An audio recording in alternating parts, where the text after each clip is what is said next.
कि आप महिलाओं का भला करने जा रहे हैं। सुनने में बहुत अच्छा लगता है कि आप महिलाओं का भला करने जा रहे हैं, लेकिन ये सरकार और यहां पे इस समय मंत्री जी नहीं है, मैं उनसे पूछना चाहता हूं, आप देश को और सदन को गलत जानकारी क्यों दे रहे हैं?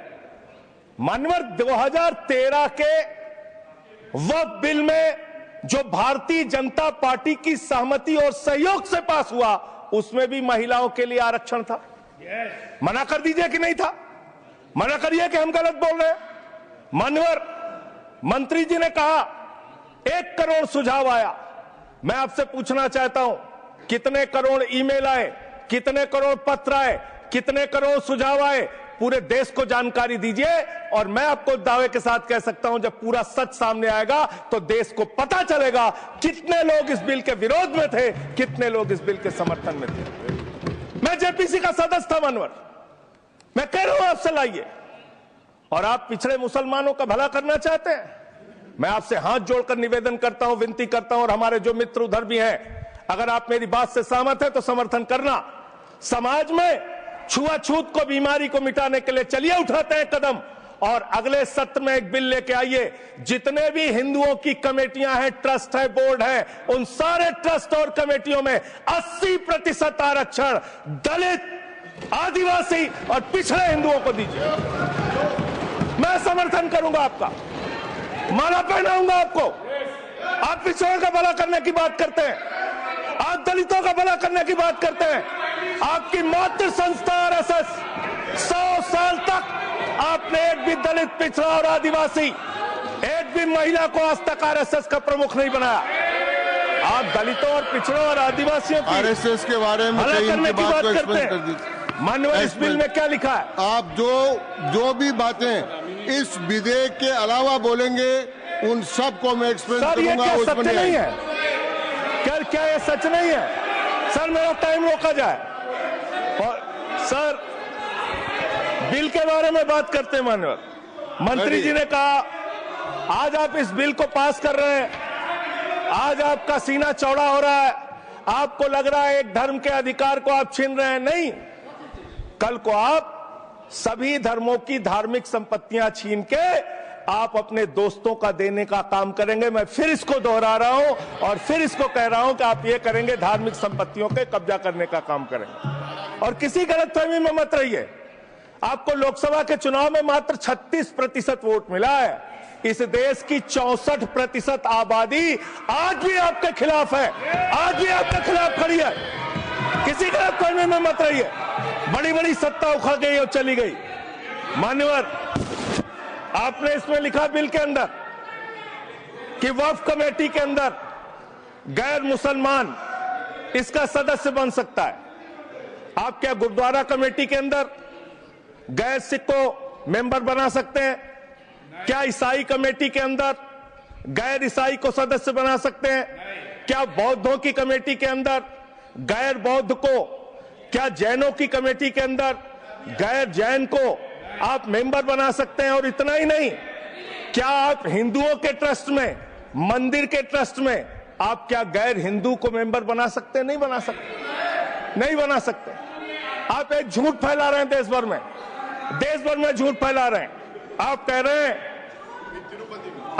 हैं ये मैं पढ़ रहा हूं राम मंदिर का, सर, राम मंदिर ट्रस्ट। झूठ शब्द असंसदीय है, जो असंसदीय शब्द उनको निकाल दीजिए। सत्य से परे, सत्य से परे। सर ये प्रभु श्री राम के मंदिर का ट्रस्ट, मैं इसका समर्थन करता हूं। नहीं, आप सर मैं इसका समर्थन कर रहा हूं। ये सब्जेक्ट नहीं है सर, समर्थन कर रहा हूं। सुन तो लीजिए, आप कहे से नहीं सुनूंगा। डिस्ट्रिक्ट मजिस्ट्रेट प्रोसीडिंग में नहीं आएगा। सर मेरी बात तो बिल्कुल नहीं आएगा। सर मेरी बात सुन लीजिए। घनश्याम जी प्लीज, चेयरमैन साहब, district magistrate of Ayodhya will be ex officio trustee who will be a practising Hindu. If the DM is not Hindu, then additional district magistrate will be an ex officio member of the trust. हम इसका समर्थन करते हैं। Sir Hindu धर्म के trust में हिंदू को member होना चाहिए, आपने लिखा, हम इसका समर्थन करते हैं। लेकिन आप दूसरे धर्मों के ऊपर कह रहे हैं, कल को आप गुरुद्वारा कमेटियों में कहेंगे सिख नहीं दूसरे धर्म के लोग इसमें आएंगे, कल को आप जैन कमेटियों में घुसड़ेंगे, बौद्धों की कमेटियों में घुसड़ेंगे। ये बात गलत है, ये पूरी तरीके से गलत है। और आज पूरे देश को आप बताइए, मान्यवर, पूरे देश को आप बताइए, 2009 में आपने अपना घोषणा पत्र जारी किया था, मैनिफेस्टो। ये मैनिफेस्टो आपका लेके आया हूं, ये तो आपका डॉक्यूमेंट है, मेरे घर नहीं बना। इस मैनिफेस्टो में लिखा है इन्होंने कि 2009 के मैनिफेस्टो में लिखा है कि वक्फ की जमीनों पर जो अवैध कब्जे हुए हैं, के.आर. रहमान की कमेटी की रिपोर्ट के हिसाब से हम मुस्लिम धर्म गुरुओं के साथ बातचीत करके उसको खाली कराने का काम करेंगे। कितना दोहरा चरित्र है आपका। आपने कहा वक्फ की जमीनों को खाली कराने का काम करेंगे जिसपे कोई और कब्जा कर रखा है। मान्यवर, एक और बात, सुप्रीम कोर्ट के अंदर आप कह रहे हो कागज चाहिए, कागज चाहिए। मंत्री जी ने कहा कागज चाहिए। मंत्री जी, आपको कागज की बहुत जरूरत होती है, कागज आपको चाहिए। आपकी सरकार ने 2020 में, ये पूरे देश को देखना चाहिए, पूरे देश को सर, 2020 में मैं जेपीसी का मेंबर था, एक कागज वहां मिला मैं 2020 में सुप्रीम कोर्ट में। सर आप, मेरी बात नहीं आ रही सर मेरी बात नहीं आ रही। 2020 में मान्यवर, इस भारत की सरकार ने, मोदी जी की सरकार ने शपथ पत्र दिया सुप्रीम कोर्ट में। से क्या लिखा हुआ है? 99% वक्फ की संपत्तियां डिजिटाइज हो चुकी हैं। मुख्तार अब्बास नकवी साहब आपके मंत्री थे, उनका बयान है 100% वक्फ की संपत्तियां डिजिटाइज हो चुकी हैं। तो जब आप सारी संपत्तियां डिजिटाइज कर चुके हैं, सब कुछ ऑनलाइन कर चुके हैं वामसी पोर्टल में, सारे कागजात जांच चुके हैं, तो क्या आप फसाद कराने के लिए फिर से कागज मांग रहे हैं? फसाद कराने के लिए आप फसाद कराने के लिए कागज मांग रहे हैं। आप फसाद कराने वाले हिंदू हैं, हम सौहार्द फैलाने वाले हिंदू हैं। यह बुनियादी फर्क है, यह बुनियादी फर्क है आप में। आप देश भर में फसाद, नफरत, लड़ाई, झगड़ा कराने का काम करते हैं। मान्यवर, मैं अंत में आप लोगों से सिर्फ एक ही बात कहना चाहता हूं कि आज सच्चर कमेटी की रिपोर्ट की बात कही गई और कहा गया 12,000 करोड़ की आमदनी हो सकती थी। एक सुझाव मैं पूरे सदन की तरफ से इस सरकार को देना चाहता हूं। 12,000 करोड़ की आमदनी की चिंता है वक्फ की, करोड़ों मुसलमानों की चिंता है आपको। एक अपने दोस्त को पकड़ के लाइए, नीरव मोदी को 20,000 करोड़ वसूलिए, 12,000 करोड़ वक्फ को दीजिए, 8,000 करोड़ अपने पास रखिए। 8,000 करोड़ का आपको मुनाफा होगा, 12,000 करोड़ वक्फ को दे दीजिए, करोड़ों मुसलमानों का भला हो जाएगा। मान्यवर, अंतिम बात कह के आपने कहा सच्चर कमेटी की रिपोर्ट से 12,000 करोड़ की आमदनी की बात कही गई है। अर्ध सत्य मत बोलिए, पूरा सत्य बोला कीजिए। सुविधाजनक सत्य मत बोलिए, पूरा सच बोला कीजिए। मंत्री जी, इसमें लिखा हुआ है सच्चर कमेटी की रिपोर्ट में कि भारत की सरकार ने, राज्यों की सरकार ने अलग अलग राज्यों में, अलग अलग जगहों पे 365 वक्फ की संपत्तियां कब्जा कर रखी हैं। आप उसके बारे में नहीं बताते, आप अर्ध सत्य बोलते हैं। मैं तो जेपीसी का मेंबर रहा हूं, मुझे सब पता है। तो इसलिए मान्यवर, आप फैला रहे हैं झूठ, ट्रिब्यूनल के फैसले, बस खत्म सर, खत्म। असत्य, सत्य से परे मान्यवर, सत्य से परे मान्यवर।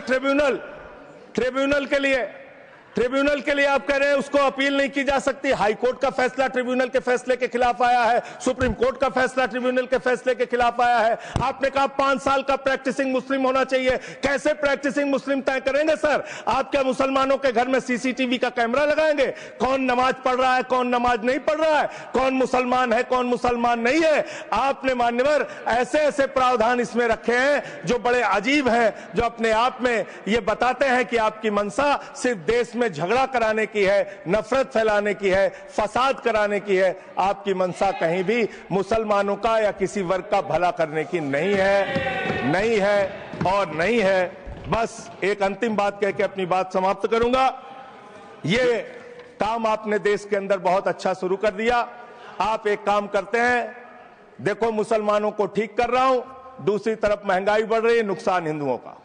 94 लाख करोड़ रुपए शेयर बाजार में डूब रहा है, नुकसान हिंदुओं का। 11 लाख बच्चे स्कूलों से बाहर निकल गए, नुकसान हिंदुओं का। तो मुसलमानों को ठीक करने के नाम पर आप नुकसान देश के करोड़ों हिंदुओं का भी कर रहे हैं। इसलिए ये सब बातें करके देश में आप नफरत फैला के ये सब झगड़े फसाद के काम मत कीजिए। और अंत में आपसे एक ही बात कहना चाहता हूं, अभी भी वो मौका है इस बिल को जो गैर संवैधानिक है, जो बाबा साहब के संविधान के खिलाफ है, इसको वापस लीजिए। धन्यवाद माननीय श्री दूंगा ही।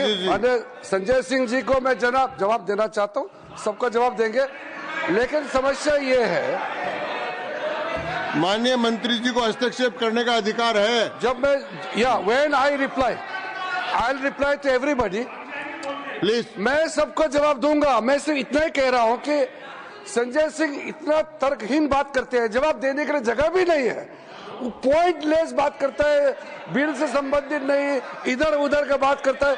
पॉइंट में बात कीजिए, मैं जवाब दूंगा बाद में। Shri येरम Venkat Subba Reddy, Shri येरम Venkat Subba Reddy. Sir, I would like to thank you for giving me the opportunity to participate in a very crucial legislation that is having potential to change the fate and faith of course of our Muslim brothers and sisters. We are very citizens of the country, faith and I mean to say, faith on the institution of Parliament and Constitution of India, sir. Concerns of Muslim community and constitutional violations, sir. Sir, let us not forget the voice of countless Muslims across India represented by bodies like All India Muslim Personal Law Board and Jamaat-e-Islami Hind, who have expressed their deep concerns. Their pleas, however, have not met with indifference.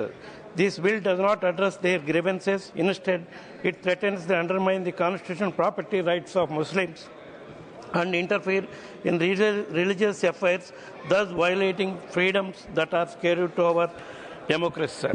Andhra Pradesh alone is home to over 50 lakh Muslims, sir. Yet the Telugu government has failed in its duty to safeguard the interests and endorsing a bill that disregards the sanctity of work properties, sir. Sir, the true measure of democracy is the way it treats its minorities. While reform is always welcome, sir, but this is complete destruction of the concept of work as practiced in India for over 1,000 years, sir.